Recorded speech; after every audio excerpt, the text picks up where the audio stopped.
Isang mapagpalang araw po sa ating lahat. Magandang araw at magandang gabi. Mega love shoutout po dyan sa mga solid supporters ng EDC, mga silent viewers at mga OFW. Shoutout po at so ayun, new update. Ganito pala ang plano sa 18th birthday ni Beyonce at magulang ni Beyonce nagulat sa ginawa ni Edo. Ano ito? So yan po yung ating tatalakayin ngayong gabi mga kalingap. Pero bago yan, kung bago ka pa lang sa aking munting YouTube channel, palike, share and subscribe na rin po at pakipindot na rin po ng notification bell para lagi po kayong updated sa aking video. At paalala rin po, bago po tayo magbigay ng ating mga opinion, pakitapusin po muna ang kabuuan ng video para akma ang ating mga komento. At lagi din po nating suportahan ang founder ng Kalingap at nag-iisang ama ng Kalingap na si Kuya Bal Santos Matubang at Kalingap Rab. Yung sa araw-araw po nilang pagtulong ay atin pong suportahan, nang sa ganun marami pa po sila malingap, lalong lalo na nga po dyan yung mga kapo sa pangangailangan ay malingap nila. At ganun din po ang kanilang may bahay na si Ate Edna Vlogs at Jackie Tapia. Huwag po sana tayo magsasawang sumuporta mga kalingap. At so ayun po, new update. Ganito pala ang plano sa 18th birthday ni Beyonce at magulang ni Beyonce nagulat sa ginawa ni Edo. So grabe naman po ang magaganap dito nga po sa 18th birthday ni Beyonce mga kalingap.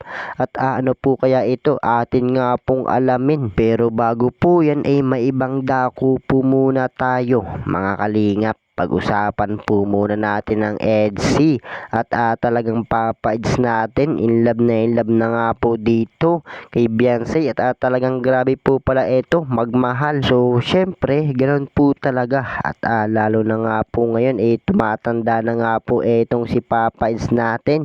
So siguro mga kalingap naghahanap na nga po ito ng mga kasama niya sa buhay. So at gaya nga po ng sabi niya kung handa na nga or okay na ang lahat at wala na nga pong problema talagang papakasalan niya nga po itong si Beyonce mga kalingap. So syempre alam naman po natin na magkasintahan nga po itong dalawa at bakit pa nga po maghahanap pa itong si Papais kung andyan naman po si Beyonce at nakikita naman po natin na nagseseryoso na nga po ito. So lalo na nga po ngayon talagang pinaghahanda na nga po niya at pag pumayad na nga po itong si Beyonce gaya nga po ng sabi ni Papa Eds na walang paligoy-ligoy pa at kasal agad. So syempre nasa tamang edad na nga po itong si Papa Eds natin at si Beyonce lang po yung kanyang hinihintay. So malaki naman po ang pag-asa ni Papa Eds na si Beyonce po ang makakatuloy niya at may pinanghahawakan din po ito na sinabi ni Beyonce dito nga po kay Papa Eds na kung makakapaghintay daw itong si Papa Eds natin at wala daw sanang magbabago mga kalingap. At so ayun po, dito na nga po tayo sa ating tatalakayan ngayong gabi mga kalingap. New update.